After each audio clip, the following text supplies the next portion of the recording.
When they had to put his pants on. This is the Black Powder Podcast, coming at you live and direct.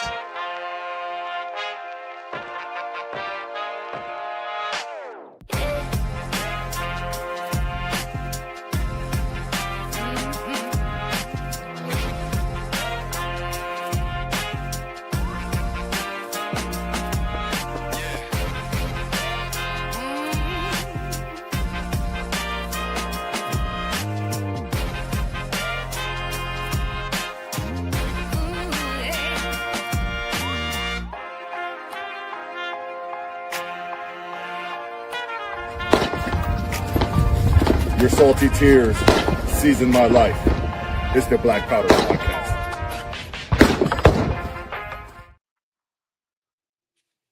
I'll talk first. All right. Happy New Year! Merry New Year! It's 15 days late, but happy to be back after the new year, after the holiday season, after Christmas, spend time with family and everything. It's good to see you too, whether or not I'm, forced to or not. I'm just kidding. I really don't care about being back. I'm just doing it because I feel like it's a low level obligation. After that, I just don't care. What's up, Free? Hey, You've made a commitment that you regret every very much so. I'm like, what? It's just if I'm on contract, it's got to be up by now. Like it has to be done. This was like almost. I know who your soul goes to, but if there's any lesser physical or spiritual manifestation, it belongs to the Black Powder Podcast, the only real libertarian podcast that has ever existed in the history of mankind. And I am Marcus Matthews. You forgot who you were. I had to pause because sometimes, I'll be wake up in the morning, I'm brushing my teeth, looking in the mirror, and I'll just stop what I'm doing.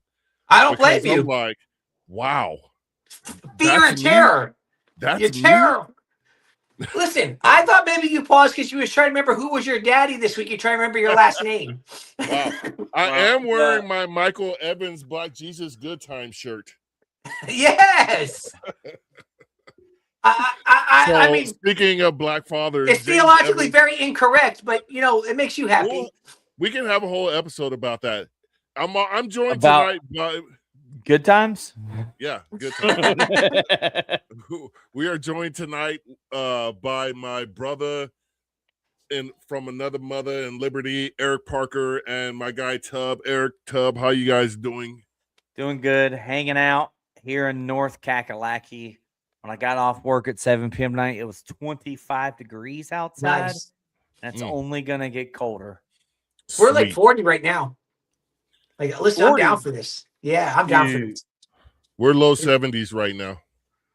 So you're still wearing shorts and a t-shirt? No, they make me. I know. No, look, this flannel, dude. I'm flanneled in. Listen, yep. I'm you. I'm North Carolina lumberjack right here. That's more plaid, but here in the fourth flannel is the material. Largest economy. Fourth largest economy in the world. And father's a deacon. And what? Your father was a deacon. And what else you got? My dad was a deacon. I was born in Texas. A poor black child. Or were you were raised in Alabama, right? Alabama or Mississippi? No. My parents it depends on who the daddy was that month. Oh, where were you raised, Marcus? In the projects.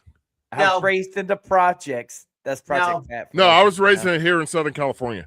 Oh, really? Free says I'm the 8th favorite black libertarian. I didn't know there were 7 more. Exactly.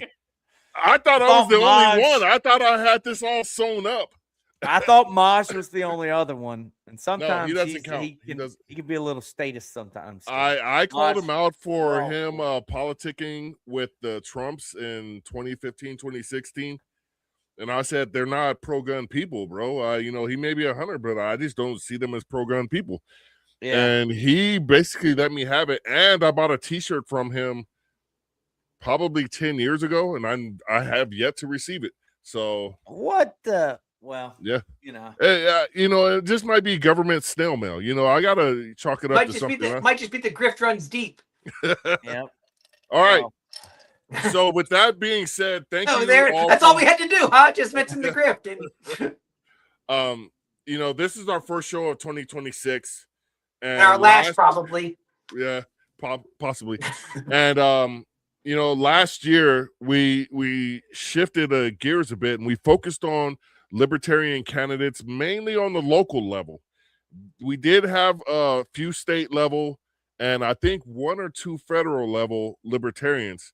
Today we're going to the federal level to bring you another libertarian candidate, because this is very important that we showcased who we are on the chosen media of who we are now as a nation, which is podcast.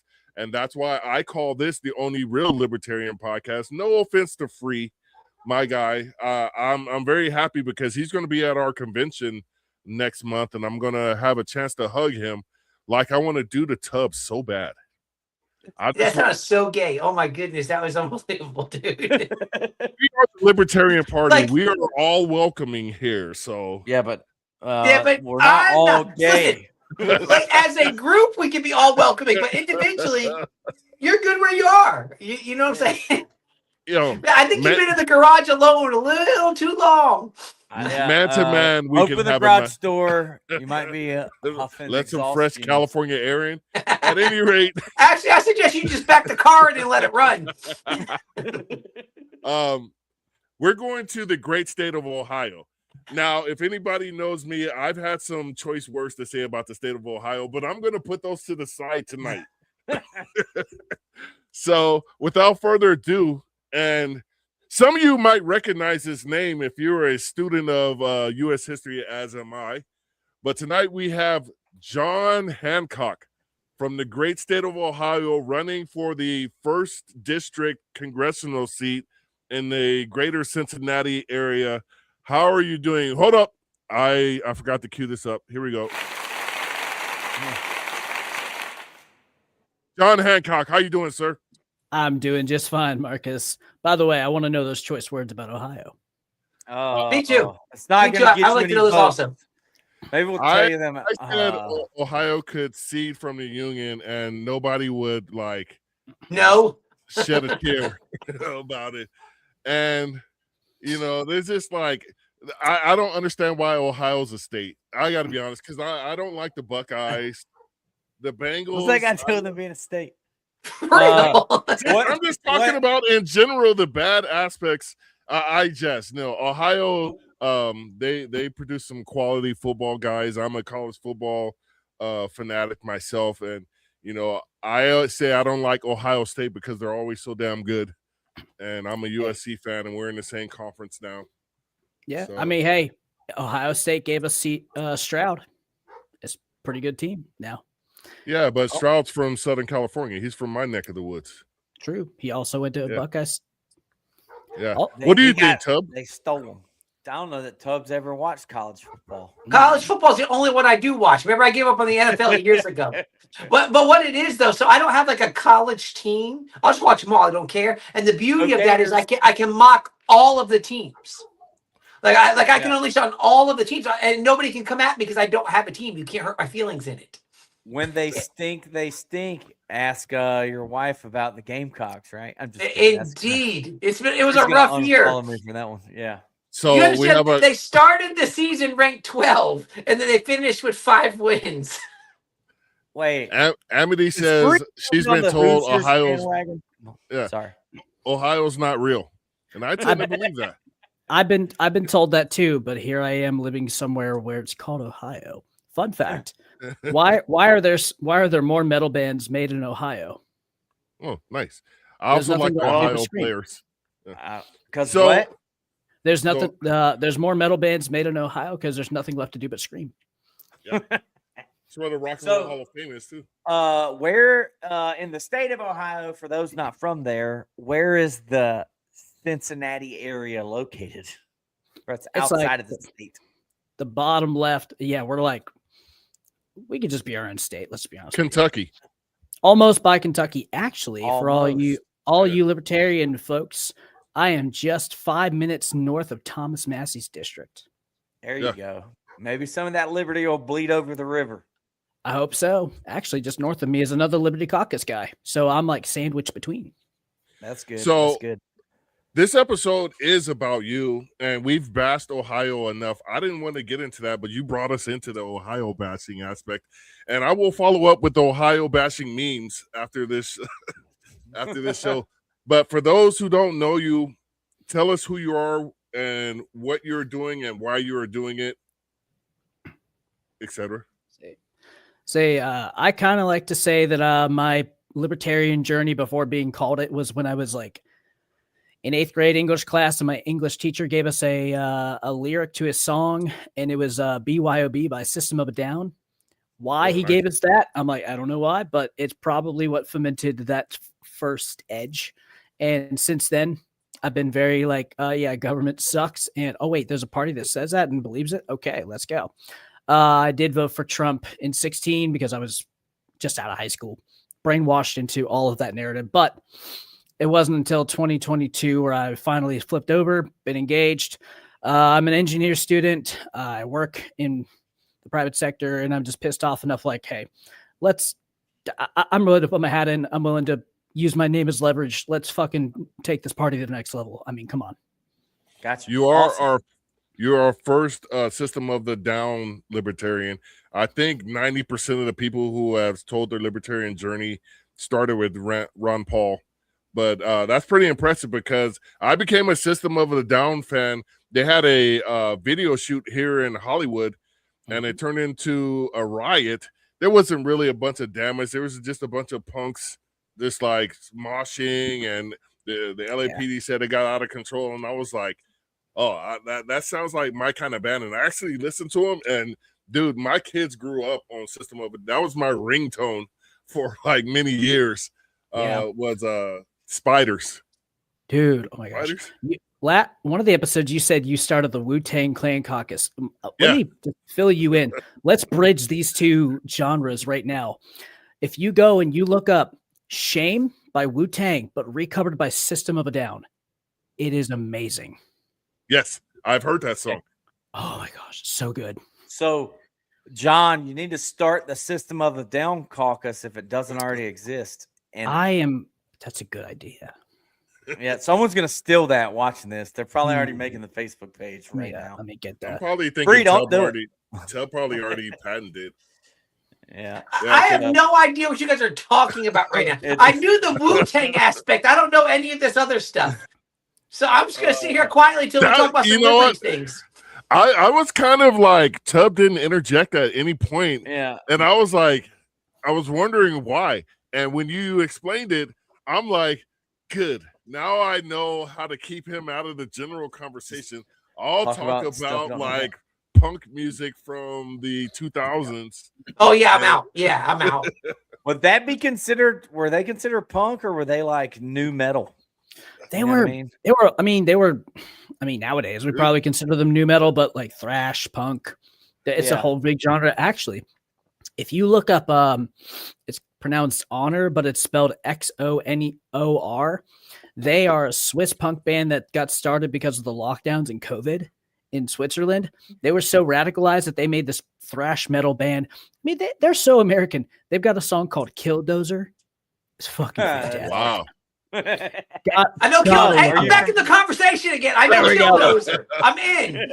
So I put up your website here because we're gonna try to fundraise for you too. So I mentioned that. Don't stop watching because we are going to ask you for money soon. Not for us. Podcast. Not for us. But if you do want to, I'm not opposed to that either. But here's your site, HancockForLiberty.com. And I'm going to pass the mic to Tub so he could get the questions started about your candidacy and all that good stuff. I have 3 right now. We'll start with this one. Why are you running now? Like specifically, what drew you in? Let's see. I was gonna run for state rep, but then the guy who used to run for governor in 2018, Travis Irvine, he stepped in and told me like they're about to redistrict the entire map in the state. They're about to make my district as close to 50-50 as possible with it. Obviously, they're going to try to make it a little more lean red, but the same requirement signature count, which is 25 for state rep, is the only amount that I need for federal U.S. Congress. It is the same bar entry in, and I can have much more damage to be done. 25 or 2,500 or literally 20. Literally 25, because we have ballot access. It gives us that low bar. That's nice. awesome. Yeah, that's awesome. So when I was like, I'm sold, let's go. He's like, you're running against a guy who is unpopular, who's a Democrat incumbent, and the nominee for the Republicans. There's 3, but the guy who might win is a former CIA agent. Like, I mean, come on. It's 2 people that are unpopular. 2 drug dealers. Yeah. We got so this one just stopped in. Who are you? Why don't you mind your business? Listen, he joins in. He jumps in. Listen, you can tell he's brown. Jumps in with attitude. Like, he comes into us and goes, "Who are you, dude?" Yeah. All right. That's my brother right there. So you had no big, so like for example, like when Eric and I ran, not Marcus, because Marcus just hides in his garage. No. So the rest of us, when we tried to be active and actually move Liberty forward, like Eric and I, we had I don't want to say a personal gripe or vengeance, but it kind of was like we had something happen to us personally that kind of was like, okay, this was just going to move us into going. So you're saying that for you is more just kind of a, hey, why not? It's time and it seems like an opportunity. Well, because you're not a System of a Down fan. Right. Yeah, I don't understand it. I have been a very anti-statist individual for most of my life, since 13 on. This is to be able to bash publicly my political opponents or just have opponents, and then also to have a platform to do it is almost like a dream come true.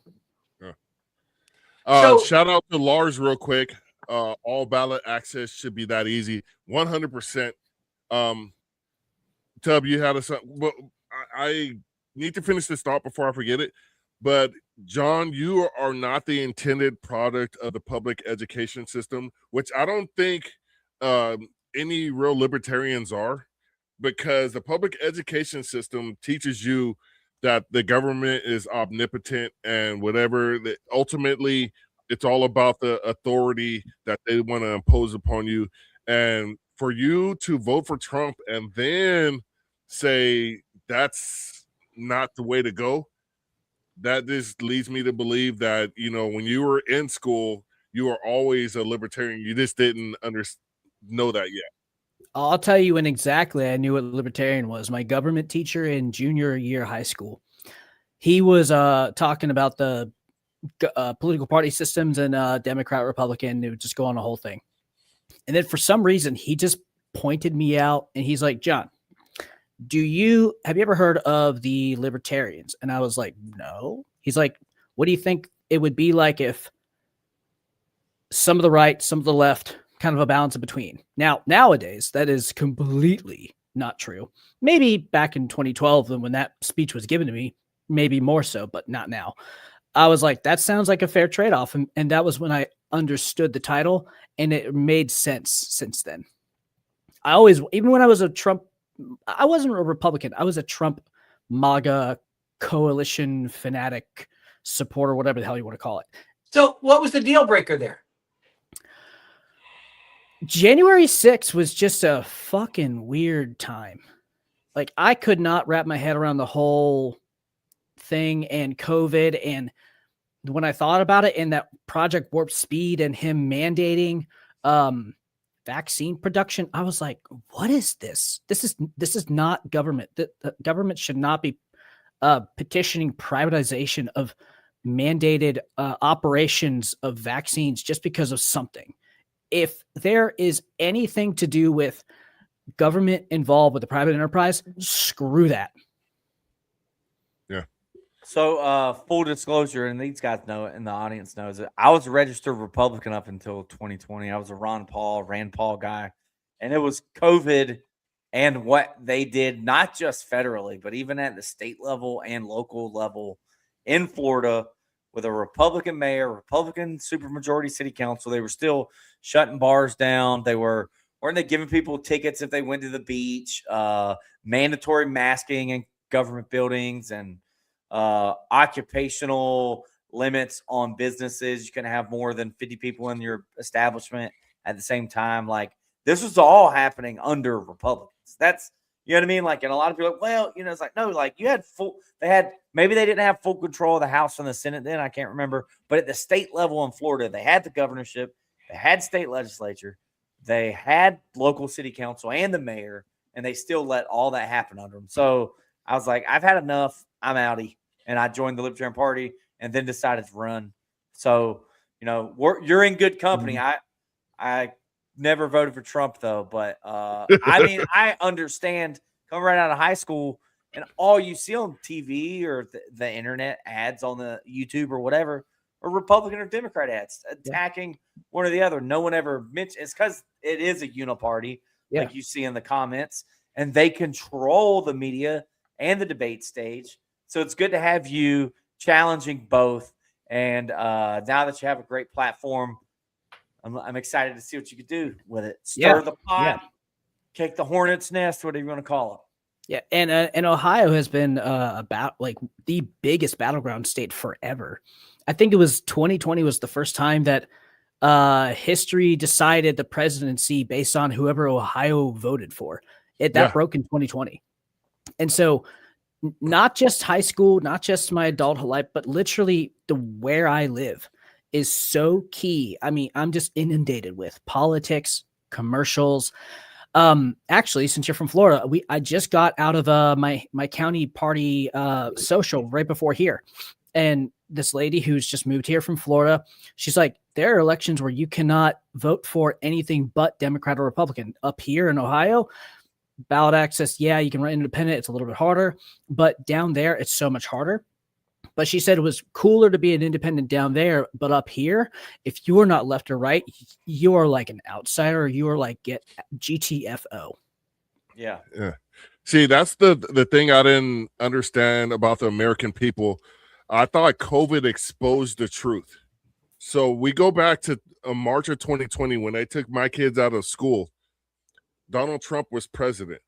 And I said to myself, as I always do, the other party is going to use this precedent and put it on steroids and abuse the ever-living crap out of it. And sure enough, Trump lost in 2020. I don't care what anybody likes to say out there. He lost fair and square because he only won the state of Michigan by around 11,000 votes. He lost pretty much 50,000 independents when he shut down the country. And then Joe Biden gets in and he takes those powers that President Trump made up and just abused the ever-living crap out of them. We got even stricter on what we could and couldn't do during COVID under Biden.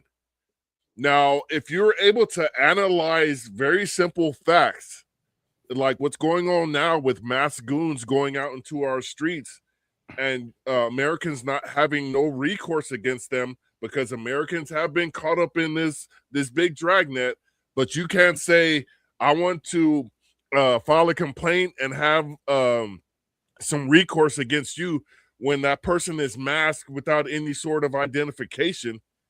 You know, what do you think the Democrats are going to do when they come back into power and they saw, hey, we can send mass goons out into the street after there was a mass shooting and go after gun owners because we don't know who's a threat and who's not. We want to go and check you out and make sure that you're a what we consider a normal individual owning firearms. And that's, you know, that's why I don't understand these people that won't look at the Libertarian Party, because we're the only same people at the table when we talk about this political shit. Sorry, Tub. Yeah. There's a whole. You just coupled so many things I just needed to put together. Holy crap!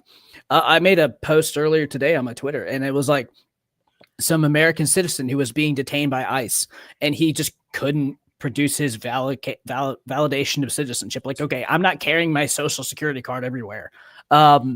But the idea that they can just force him while he had his hands up, while he was complying, they just forced him. Qualified immunity, can we just get rid of that stupid crap? Because it is them allowing themselves to violate your rights and you having to defend for it and justify your right to then say that they did do that, but then they get off scot-free. It's completely upside down. Completely. Tub, you wrote something down? I'm still just waiting my turn, even though it started with me and it went away. And we have come back to you. So I got three because next Marcus question to talk. All right, so here's what happened. Let's start with this one. So when Eric and I were going out as candidates, not Marcus. So when we were going out, we had to spend a lot of our time explaining who libertarians even are. Like, we kind of knew that we get out there and we say this, and they were confused by it. Now, we can sit here and spend the rest of the time complaining about how the Libertarian Party has failed about getting the word out. How is it working for you? Like, how are you doing when you get out there? Do they recognize libertarians? Are you having to explain it? Like, how is it doing when you're out on the street? I think it's probably easier today because I think there was a report that went out 2 days ago that said that young Americans, Zoomers, millennials, are at national level of independent and completely disapproving of the two main parties. They are completely not buying the crap that they're being seen from the last four presidencies, Democrat, Republican, and literally repeated. And the power structure, the escalation of the taking more power and usurping our rights and all of that. So what I go on to say is, I don't even have to say much. It's like, hey, don't you think that the government's just doing too much? And they're like, yeah, I think so. I'm like, okay. I'm a libertarian. The first thing that I propose is, how about we limit that? And that's like the first thing. And that's been the general understanding between many people. It's like, I don't even have to come into it. It's like, limited government. How about we lessen taxes? How about we just stop making government do what they're doing? Or my favorite, can we just pass the Epstein bill where both sides have gotten their turn to do it and are not doing it, even right now? So it's, unfortunately, I don't know when you guys ran, but for now, it is probably the easiest time to sell libertarianism. We ran locally here in 23 is what it was. So we actually have our elections coming up. Well, not you, Eric. We have our elections coming up here again shortly. So let me ask you this. You got some news stuff? I'm sure we'll talk later. We'll talk later. So now when is your election? Is it November? Yeah, it's in November. Okay. And so let me ask you this then. So you win your election, you head over to DC. What do you see your role as realistically? And I don't mean this like just give me the libertarian answer. I mean, like, when you get there, here's what happens. Libertarians say, we're going to go in and we're going to do all the things. And we think our whole job is just to stir things up and make everybody angry. That's honestly, I don't think that's why we should be electing people into office, just to make people angry. We get nothing done. Just because you get people mad at you doesn't make you effective in what you're doing. So when you get there, you have to actually kind of do something realistically. You have to do something, or you're going to be one term. You're going to be 2 years and out, and it's all done again. So what do you see your role as? Okay, you're sitting in DC now. What are you there to do? So I mean, just plainly, when you get into Congress, what's the first two things that any politician does? And a lot of people don't know this. One, run for office again. That's what they all seem to do. Just keep running for office. But start campaigning. Yeah. Start campaigning. But number two, find a committee that they will let you be on. If you can be on the ethics committee, any board or anything, grab it, whatever you can. Make alliances. Obviously, any Liberty Caucus Republican, I mean, yeah, they're Republicans, boo, but also they're the most libertarian of the Republicans. I like Rand Paul. I like Thomas Massey. The guy north of me is Warren Davidson. He's a Liberty Caucus Republican as well. He tweeted that he wants to repeal the 16th Amendment that gives the power of government to tax us. So I will align myself with people that will at least give me a chance to vote alongside them and build credit and rapport. On the Democratic side, same thing, but with civil liberties. Coalition, build alliances. actually be a politician. That's the unfortunateness, but that is also the way that I could sustain and hold and possibly win the second election. But when you get there, you are called to represent a district back in Ohio. Mm-hmm. And so we've had some other people on here who are going to run their representatives, stuff along those lines. And I say, what is your responsibility back to your district? Mm-hmm. Like, for example, I asked the one gentleman we had on here, I said, listen, here's the thing, if you get up there, do you think that it should be part of your role to maybe draw money, take federal money back into your district again? Or do you just get up there and just play the Washington politics as usual? It's a balance. It really is, because I want to make sure that I'm making alliances, because if I put to vote something that specifically is for my district, but also is maybe the same problem for other parts of the country, and I'm the only one maybe talking about it, I don't have a voice if I'm not building coalitions. Now, should I go back to my constituents, my district, the people that I represent? Absolutely. The first thing I want to do is I represent now 3 counties. We got one new county with this whole gerrymander redistricting. I live in the urban population. I live 5 minutes from the Bengals Stadium. I'm right downtown. We have mostly farm territory. I grew up in the sticks for a little bit, so I have a way to talk to people. I want to build a good conversation with people all across. For however much I can, I want to come back here, go to each county, go to each place that I can, talk to as many people as possible, because that's the best way that I'm going to be able to understand collectively. And I might get the fringe Republican, the fringe Democrat, but that's not the majority opinion. I'm going to at least listen to them, but I'm going to at least try to listen first. And then I'm going to go take that and then do what I can to build those coalitions, to build that voting base, to then understand how if I'm going to do anything to get a vote in and support something that's going to represent my people, I'm going to do that. So if your people are saying, hey, we want X amount of our dollars, because the way I see it is this, what we end up doing is we send our money to DC just so we can beg to get fractions of it back again. And so I've kind of come to this thinking now that says, okay, they're taking our money. So if we're going to send guys like you up into DC, hey, why don't you get some of our money back? Why don't you improve our district, your district? Why don't you improve it a little bit by taking some of our money back out of DC? So what happens if you come to a point where there's something that you don't agree with? Let's say your people say, yes, we should continue to support Trump's actions of just going across and taking out foreign leaders and stuff. And then what happens when your people that you represent say, we're down for this, we want this, and you don't agree with that? What do you do in that situation? Well, perfect example. Our incumbent is pro-Israel, supported by AIPAC. He has got a huge disapproval rating, and that's why he's being challenged. And that's why he's probably threatened by the Republicans to win. If you look at the voting trend, if I win, whoever wins, if that's the line that people vote on, then okay, then maybe that's the point that person wins. But specifically to answer your question, if it doesn't align with the libertarian principle or just personally mine, because I also have my own opinions that maybe sway along the libertarian spectrum of like too not libertarian or the most libertarian. Marcus, you are also the real libertarian here. Thank you. No, he's not. But that's fine. Yes, I am. He's not. Self-proclaimed. Let's make that very clear. Self-proclaimed only real libertarian.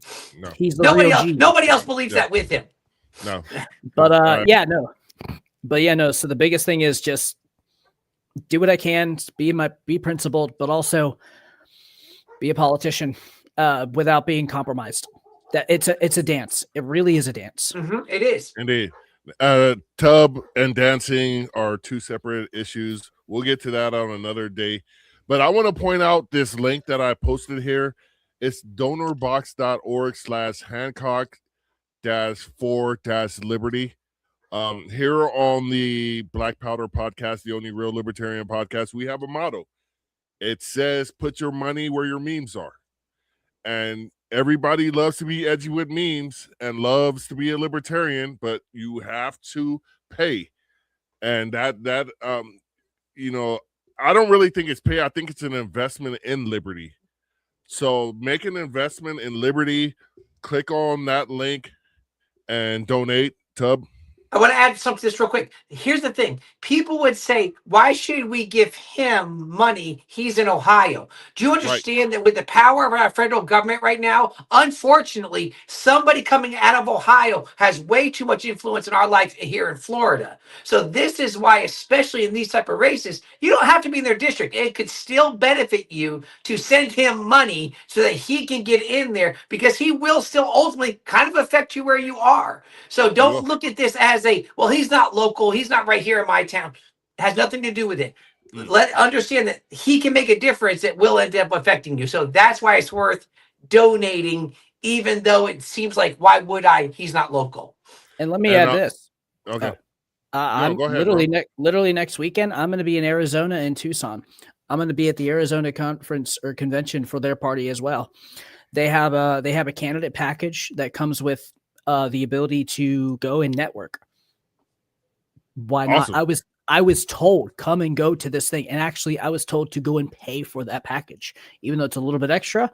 It gives me access to hopefully more potential for donations. And by the way, for anybody that does not know, you don't have to be my state. You don't have to be my district. You could just be a U.S. citizen. You can donate to anybody you want. Mm-hmm.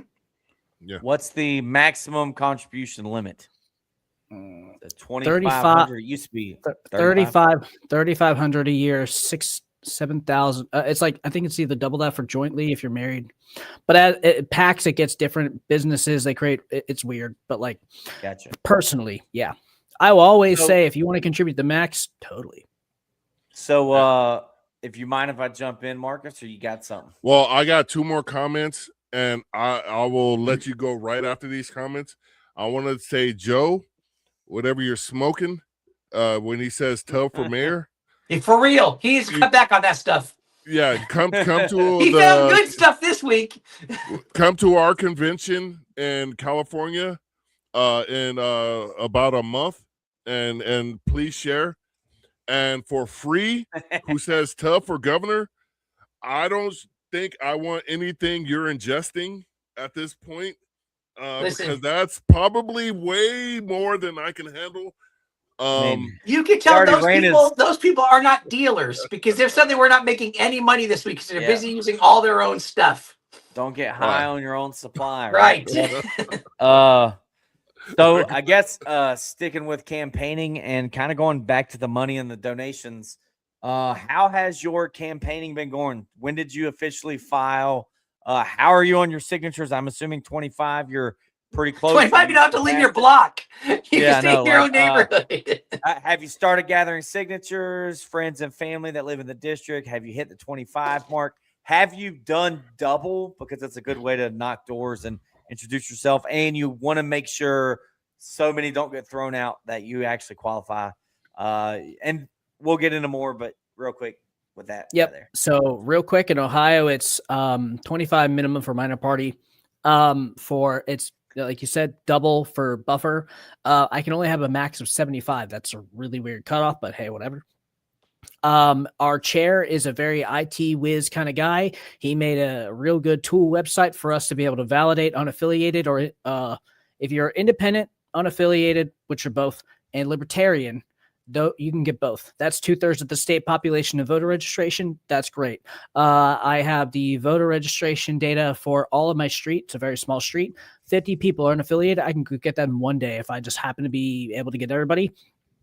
I haven't had to do that yet. I've done no door knocking. I've gone to church, work, and friends. I've already gotten 30.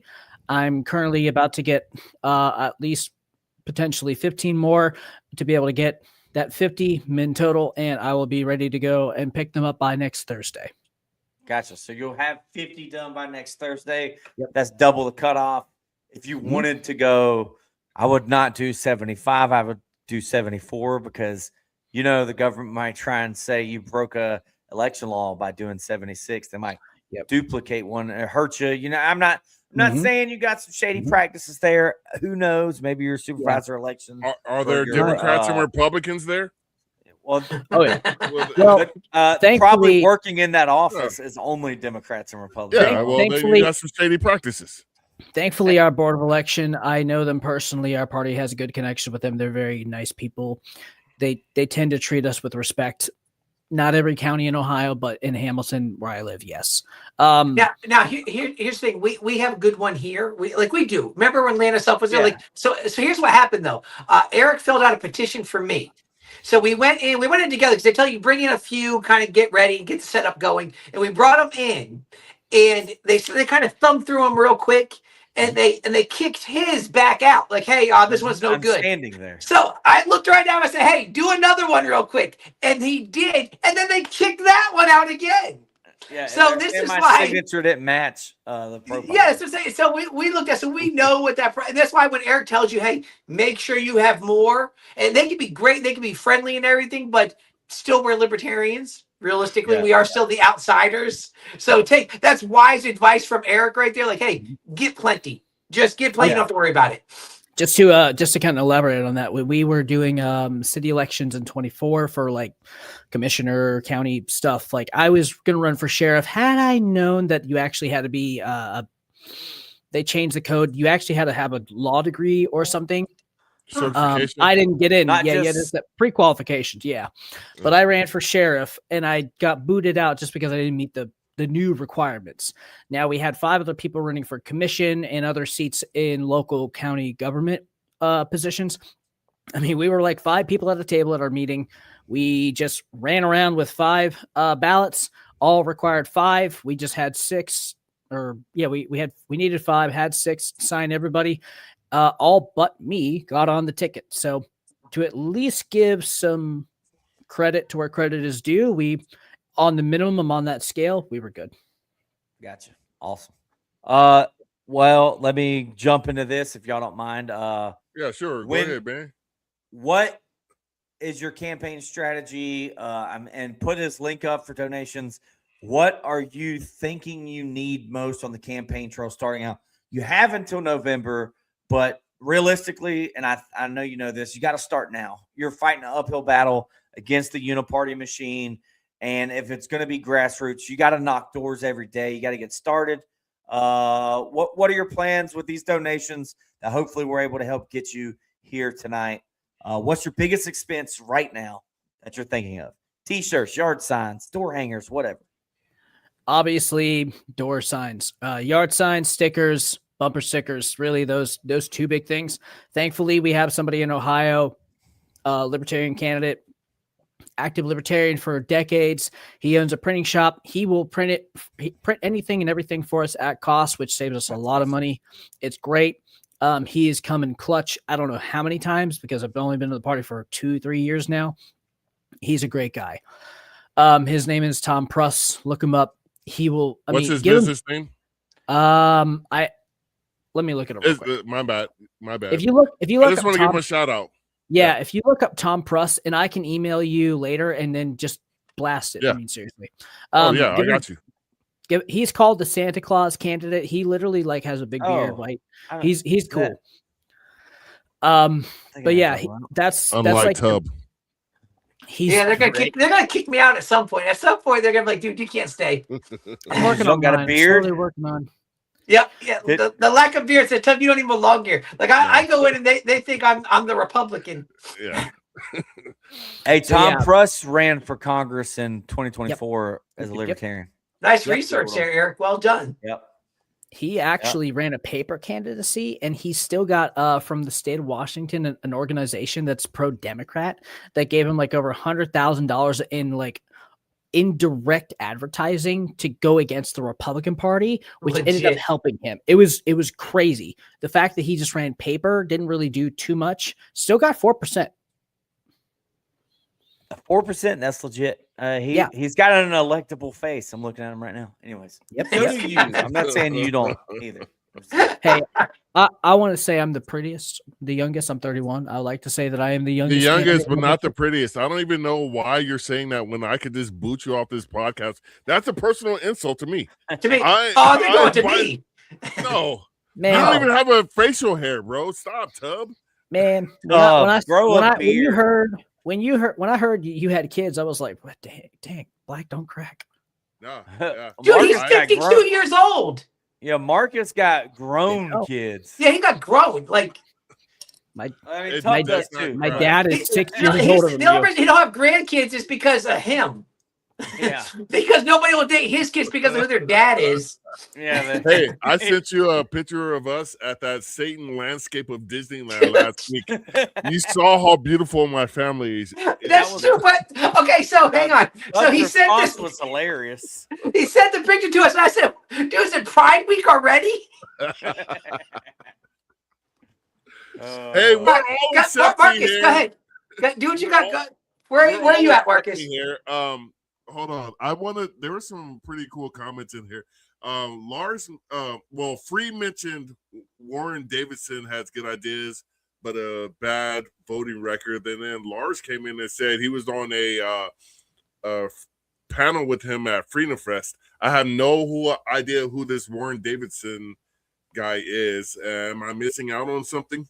Well, that's the guy north of John. I wrote it down because I wanted to look it up also. He's in Ohio District 8, which is just north of me. Unfortunately, funny story, because my family lives like 20 minutes away, but that's where the line distinct. I can't get my family to sign for me because they live right over the district line. And I'm like, really? Damn. So they can vote for him. But the two things I know for him, I only knew about him was when I work in a research lab in material science. He came and visited just randomly one day. I saw him pass by and I was like, oh my God, it's a congressman. This was way before I was running. And then I heard about him and who he was. And the reason why I respect him is because when he was the only one of the few only other people with Thomas Massie that rejected to vote yes for the big, beautiful bill. And then I came across his name again and I'm like, oh, wait, that's the guy that came and visited my job. So put 2 and 2 together and I'm like, wait, this guy's a Liberty Caucus Republican. And I mean, again, say what you will about the Republican Party, but like they were started by mostly Thomas Massie and Justin Amash. They are libertarian people through and through, just not on title. I respect him on the idea that he is at least still an active member in that caucus. Whatever you say about him in any negative light, he's a limited government kind of guy, and that's what gives me my respect for him. Fair enough. I think that's the problem. Our modern politics are missing is we can't say, "Hey, that person may be right about this one particular thing," and not get chastised to ever living hell from your team for agreeing with the other side about something, because you can't even get Democrats and Republicans to agree. Today is Thursday. At this point, right now, they will fight you to no end about it. But yeah, go ahead. Did you see that whole interview that spin question that was that journalist that tried to ask Thomas Massie, like, you've been about when you gonna change parties? Yeah, when are you going to finally change yourself to a Democrat? And he's like, well, I've been voting for Republicans 90% of the time, and it's only the 9% where it's when it's against pedophiles and wars. It's like, okay, have a good day. What was funny is sorry about that. That was like a Laura Loomer lackey that works for her or something, has a press pass because she shared it first. And I'm like, if you think that's hurting him, I said Laura Loomer just exposed him for being the best guy in Congress. You know what I mean? First off, Laura Loomer. Yeah. Secondly, she's a nut job. Thomas Massie is he's the reason why Epstein is still a thing in Talking Point. And these women, for all of Trump saying he's pro women's rights, I'm sorry. Stop. Just stop. No. Thomas Massie, he will never run for president. He has said so. But for him and his clout, for him and all of the things that he has done for these women, I wish I were God, because I would give him extra special privilege to heaven. Engraved parking plaque saying, welcome. Yeah. You have done well. You've done well, my good and faithful servant. Like, I thought I saw where he never said he would never run for president, but he said it's probably not likely. And like, if he doesn't run for the Republican Party, you could hang it, in my opinion, hang it up. They're not going to, and I don't know that they'd win, but a Republican candidate might get my vote if it was Thomas Massey or Rand Paul. Outside of that, for president, I'm definitely voting Libertarian. Yeah. So what does scare me is the Ed Galbraith guy, who is the Trump endorsed guy, who's his whole campaign that it's on his Twitter bio. I am the Trump endorsed candidate that's going to unseat Thomas Massey. Guess what? He's got a $20 million promise by Marian Adelson from Texas, the APAC lady or whatever. She's not even a U.S. citizen. I know, she's dual, but I don't know exactly. I know it's the whole thing, and I've been endorsed by AZAPAC, which is Mike Rechtenwald's thing, and like whatever. Like I don't care about libertarian drama with that. I'm anti. I'm not anti-sovereign state. Like there's some libertarians who like no nation has the right to exist, whatever. But I'm pro-America in the sense that let's not have foreign intervention. That's why I asked for their endorsements personally, because there is a problem here. And unfortunately, it's people like Miriam Adelson who commit.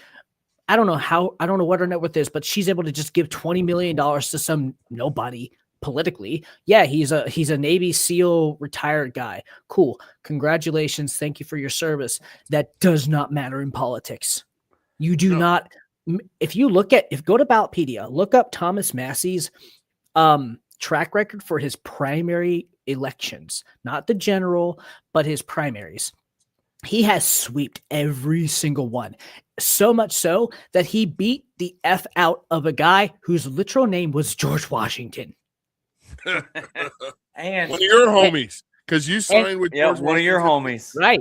And some Texan Jewish lobbyist, dual citizen, whatever lady who wants to commit $20 million to a retired Navy SEAL veteran. Again, thank you for your service. You have no position here. Thomas Massey is the hero of our time. He is a national treasure. So living so close to Appalachia, wherever, Kentucky, Thomas Massey's neck of the woods. Is there a liberty movement there in your area, being that close, and then having a Liberty Caucus guy above you, and the politics in Cincinnati specifically? Did you say it's kind of 50-50 split? Are there people on both sides? Is the liberty movement growing? Is it going anywhere? So in Ohio specifically, we have seen a lot of new membership. It's been really fascinating, and I'm very proud.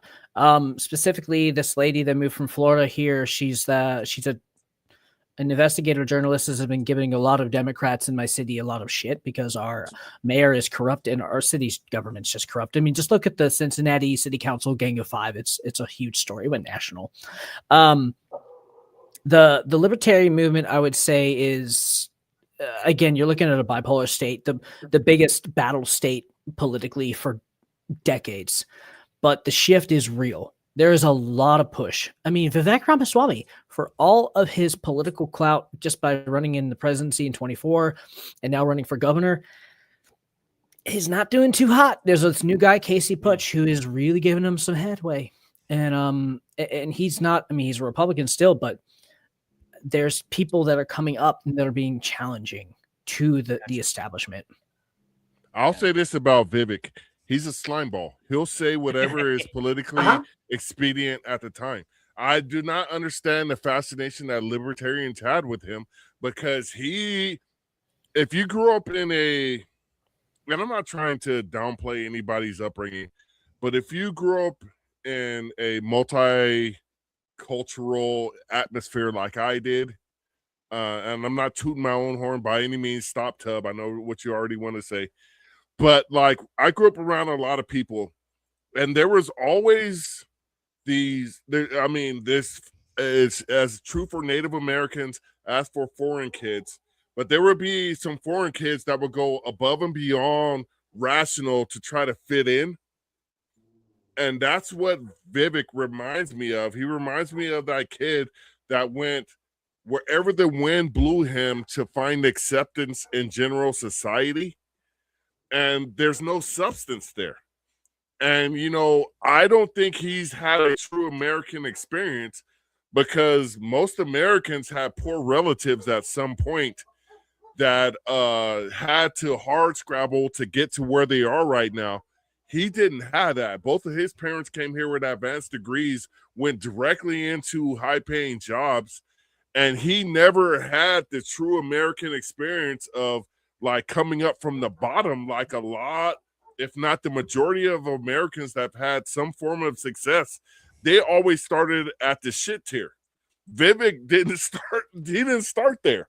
I kind of like to think of it like he benefited from his parents experiencing the American dream. You know what I mean? Like late in the game, you know. Yeah, and then he benefited from, what's it? I don't know. You know what I mean? Like good for him. Yeah, he's a I'm not hating on that. Yeah, but I'm not. I'm just saying he is not relatable to me simply because he can't point to somebody and say, "Look at what they overcame." Yeah, you want to preach to Americans what they need to do. I think it's a CIA plant. I'm just kidding. So in just taking a minute, really less than a minute to explain. I dated a girl in Houston this past year, who is a first generation American. Her mom is a doctor. Her dad worked as an engineer consultant in the oil and gas industry. Like, yes, they fought to have the life that they could provide their children, and their children grew up in a little bit of black, but then they live. I mean, I visited there and I visited and met the parents and like, holy crap. She's like, oh yeah, I live in a middle class. Like, you live in a mansion. Do you understand? Yeah. Way like, upper. I mean, yeah, everything's bigger in Texas, but absolutely you are privileged. And she was, I mean, for all of her count, she wants to be a doctor. She's fighting hard for it. But at the same time, you have an echo chamber experience of the American institution. I grew up middle class. My parents got divorced. My parents lost the jobs that they had, the income that kept a sustaining quality of life for what I was doing as a child.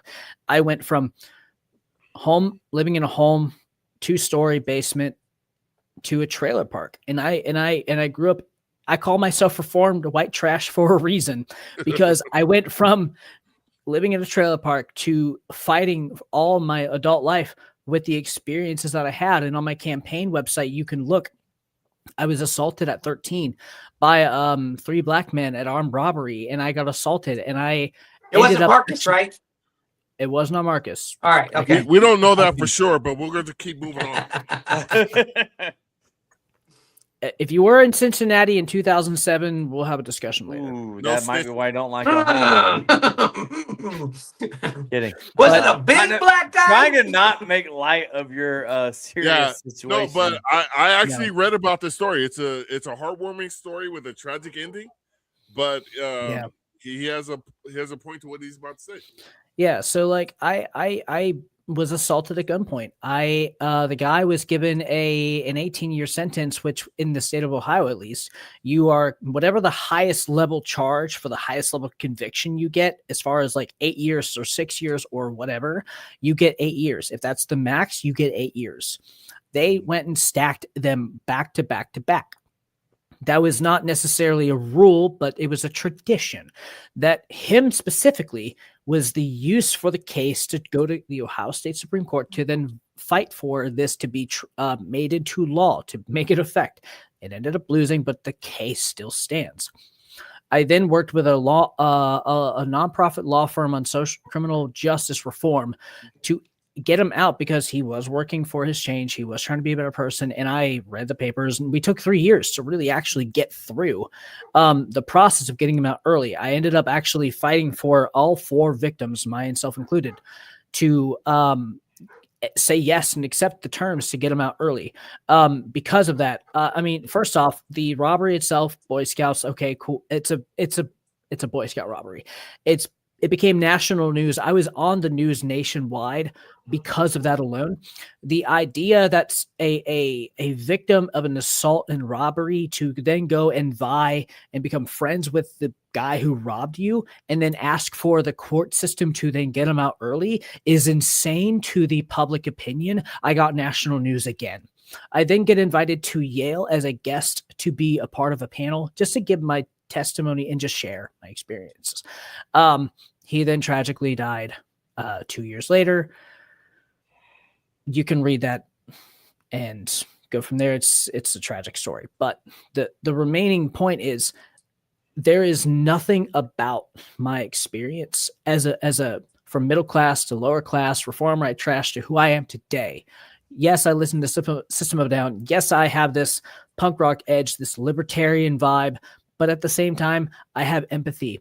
I have reasonable justification by experience alone just to say what I say for only a matter of when I talk about criminal justice reform, I have a reason. I have actual skin in the game. If I have something to say about something, I am going to at least put my foot in it without any other reason to, other than I have lived through something to then give my opinion, to then base it off of that. Gotcha.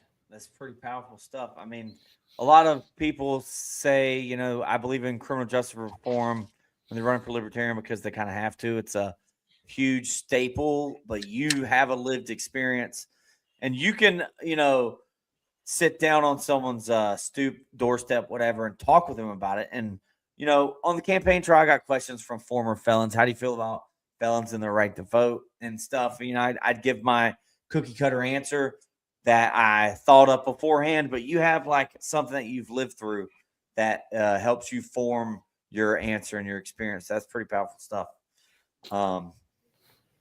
Epic. Yeah. I'm going to have to go read the rest of the story. Yeah. I mean, go and look it up if you ever want any documents that are, I mean, there's a paywall for some of the stuff. If you really want to like I have PDF copies if you ever want to see it. Gotcha. I just asked ChatGPT. Just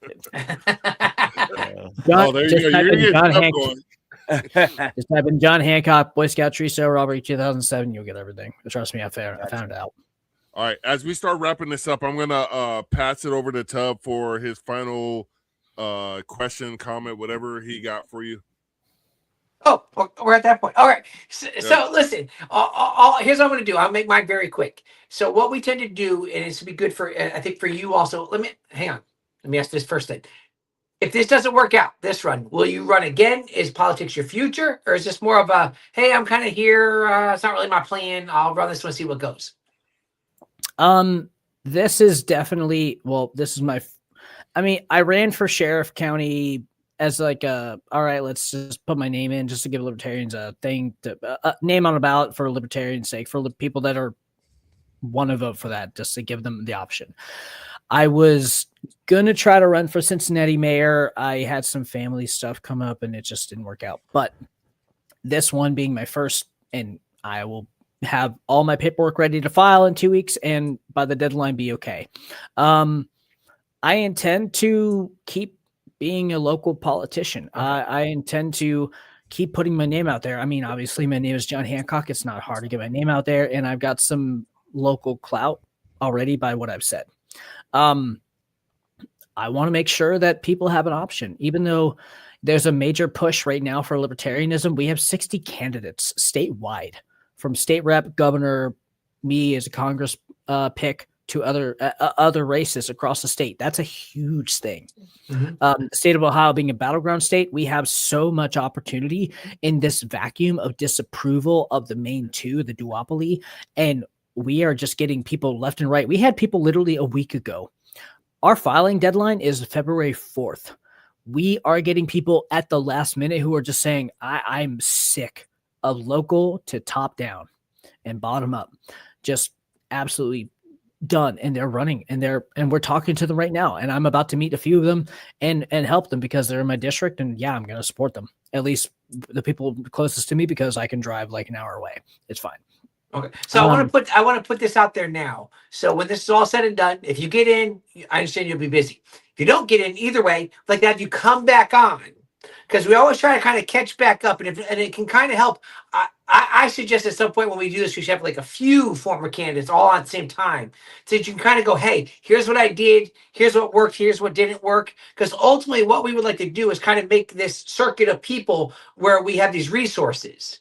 And we can always have somebody can come back to you later on and go, hey, we had John Hancock on. You need to talk to him because he did this when he ran, and kind of keep moving this liberty thing forward, and not just let it be the usual. I ran, I lost, I ran away. You know what I'm saying? So we want to make sure you come back again and always stay in contact with us as you move forward. However we can help you, we'll help you. Eric is usually really good about getting people involved with other people's campaigns. So anything along those lines, we would like to see you back here again, regardless of how it plays out. I really hate saying this real quick, John, but that was a damn good idea, Tub, with having all the candidates on at one time. Oh my God, it really pains me. You should listen more often. I say a lot of good stuff. You just flake out. Yeah, that truly pains me. I'm sorry, John. No, and I first off, number one, yeah, for everybody live, you weren't here to hear it, but like I just said, like, dude, I'm some people who run libertarian, they are a little stiff. Maybe they don't know how to be organic. I'm not trying to paint any insult to anybody. Like, I'm 31. I'm very organic. I have a lot of friends. I built a very good social clout to me, at least as far as like my social network. I've been very organic here, at least prove me wrong. But at the same time, like I genuinely believe that we need to have more conversation with people who want to not only promote libertarianism, but also who want to be actively political in as far as candidacy. And it seems like, I'm an outsider coming in from 2022 when I first actually registered as a libertarian, became a donating, contributing member. It looks like the people who run for president and down, at least for the big ones, they maybe do it a few times and then they're like, okay, I've got my clout. Okay, cool. I've got my platform. Let's just go with it from there. I think I'm going to stay committed. And even if I go nowhere or if I go somewhere, I think this is something I really am, because it started from when I was 13 with that BYOB lyric assignment to talk about what it is and what the lyrics meant to me with my English teacher. This is something that I'm proud of. And even though it's hard work, I'm going to do it. I'm committed. Even if I run for something, maybe not Congress, but I run for something maybe statewide or even who knows. I'm committed. I believe in libertarian principles. I believe in liberty. I hate taxes. I hate this overreach. I don't want to see what's happening continue to happen. I think that's at least a bar level limit of what standardizes the people that should run. You should hate what's going on, and you should hate where you assume it's going to go. And we need people like that. Indeed. Eric? Or my bad. John, Tub, were you done? No, that's good. We're good. Yep. Yeah, my bad. Eric? John, thanks for coming on. It was a great time. I wish you all the success with this campaign and however you move forward in politics. I think you're a great voice for liberty. Happy to have you in the Libertarian Party and running as a libertarian. And just for the record, every time anyone ever says, I need your John Hancock here, I always quote Chris Farley and say, it's Herbie Hancock. Anyways, there's that little tidbit. I'm surprised you know who Herbie Hancock. I don't, really, but Chris Farley said it in. Yeah. No, Chris you don't know who Herbie Hancock is? No, he doesn't. I was like, any jazz? Give him credit. Any like a saxophone player or something, tuba or something? He's done several genres of music. Hey, ladies. I digress, but the point is, I was quoting Chris Farley. If you're a single, and by the way, not non-direct plug politically, if you're a single lady in Cincinnati and you want to have a date with me and you want a good jazz night, I know a good spot to go to. Let's have it. But also, now we're running a dating service. A libertarian dating service. I'm just saying I'm single and willing to mingle. Let's if you're willing to put up with my federal congressional race, Tinder late night or whatever. Well, I will say this in closing about the Black Powder podcast. we also want to spawn libertarian love. And I kind of mentioned that when I said how much I want to hug Tub. Yeah, you made it creepy. Well, I don't know if it's creepy because no, it was creepy.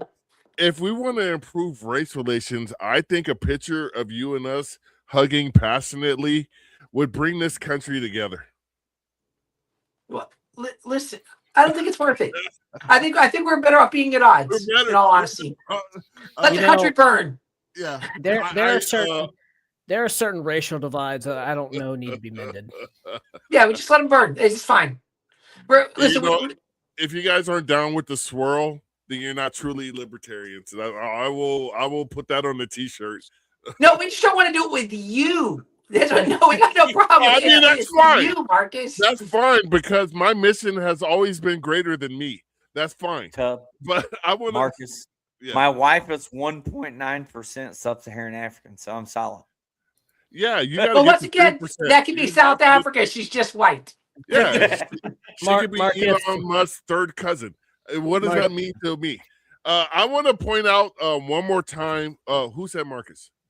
I did.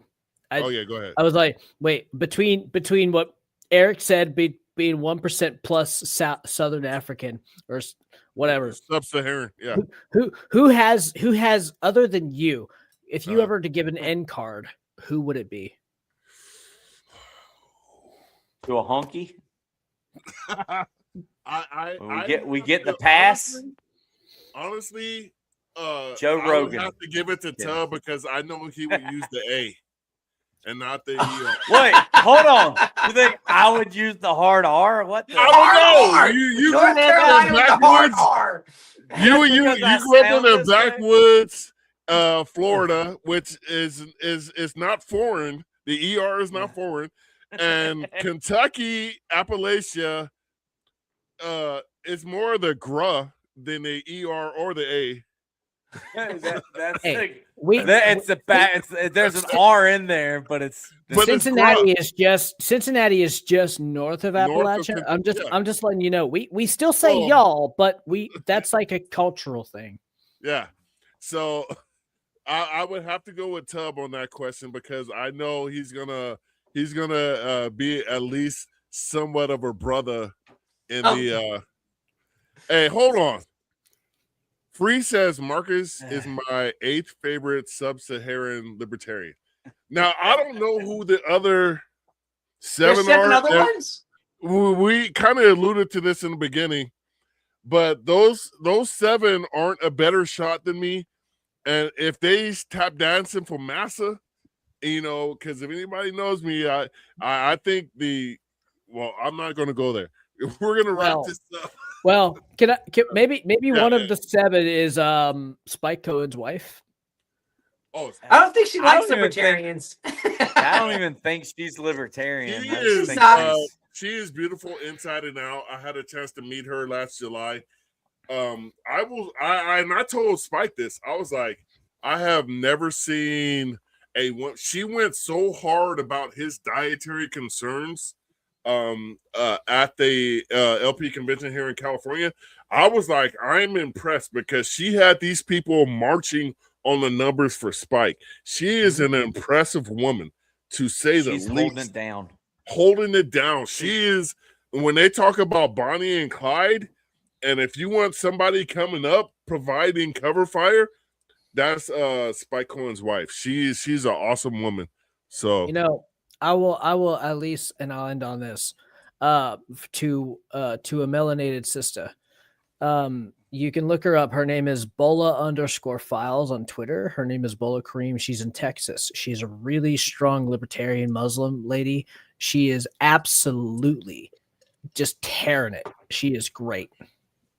Well, if you could shoot me her info, maybe we can link up with her because I know Tub loves his black women. He loves his black queens. And he. There is a share. There is a business. Just waiting to wrap it up. There is a share. Tub. There is a shared sentiment. Yeah. I mean, I'm married to a. Yeah, I know you're married to your Irish queen. I don't hate on that. I don't hate on anybody's love. I feel like we should have ended this. I feel like we should have ended the show 4 minutes ago. 4 minutes ago, John, it was a great time, John. It's getting late. So you can reach out to John at HancockForLiberty.com. He has a very prominent donor box, to which here is the link. We ask you to give the bare minimum you can, whatever you can, so we can promote our brand. Very interesting, and I'll close out on this. I read an article today that said the current generation, which includes my son, I sent a screenshot of my son complaining about taxes today. I never told him how to vote when he was growing up, but now that he's an adult, I can give him my true opinion. And I told him, don't vote for Democrats or Republicans, because he was in LA County and they charged him 10.5% for an In-N-Out double fries and a drink. And he said I had to give up 1/10 of the value of my meal to satisfy these politicians or whatever, to whatever he said. And he was upset about it, because if you ask my kids what are taxes, and this is probably one of the most libertarian things I did to them, I said taxes are theft. And with that being said, go to my guy's donor page right here and give him a few bucks. You can spare 10, 15, 20 bucks. Give him whatever you can, so libertarians can indeed start making a change. And we had some success with our candidates. I think we were at like 20-30% of the people that came on actually won their elections. So this is the platform. This is the only real damn it, these comments. Numbers up.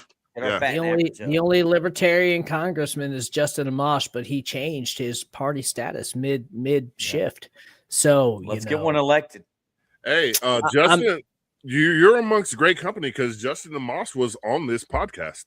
Oh, we've had him. We've had you can look it up on YouTube. I think it's on YouTube. Okay. It's still on there, and it's still on X. Facebook deletes your things after 30, 60 days or whatever. Tub, you got anything? A bunch of malarkey. Eric? No, I'm good.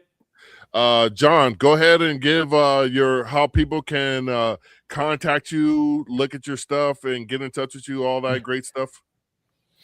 Yeah, you can just follow the links that Marcus just blasted all this episode, HancockForLiberty.com.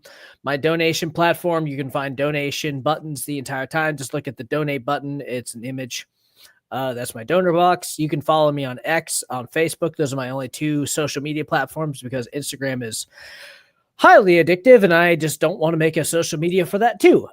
So yeah, just follow me, share my page, donate whatever you can. The more you can, the better you can, the better I will be to promote A, liberty, and B, libertarianism. So from top down to bottom up, whether it's county to federal to president, we have a long shot, yes, but if we are united, we have a chance. And from Stephen DeCalia and his party parity project, we have a shot. We have a real shot to actually promote libertarianism as an option, but also B, a future for the country in a place where dissatisfaction is a majority opinion.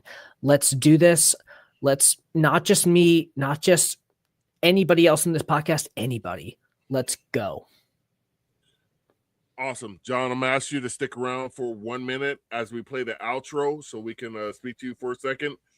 This has been the Black Powder Podcast, the only real libertarian podcast, brought to you by the only real libertarian and I, Marcus Matthews, my great pal, Eric Parker, the Bold Liberty guy, Tub, just Tub. I'm still waiting for post his sermons on our platform so we could bring the spiritual aspect to the Libertarian Party as well, because we are in need of that.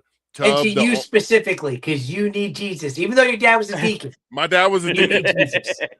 My dad was a deacon. I live in currently the fourth largest economy in the entire world.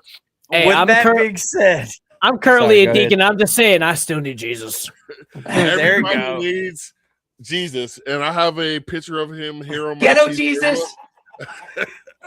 But I ask you to stick around, John. Thank you all for watching, listening, whatever you did.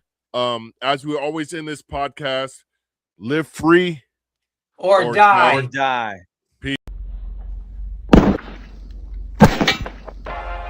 This is the Black Powder Podcast, coming at you live and direct.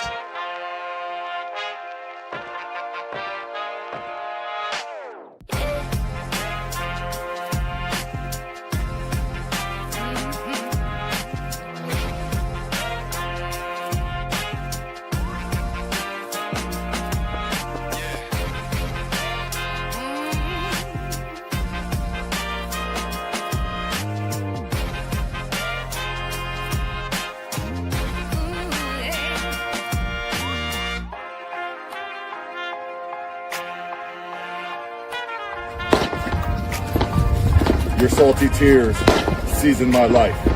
It's the Black Powder Podcast.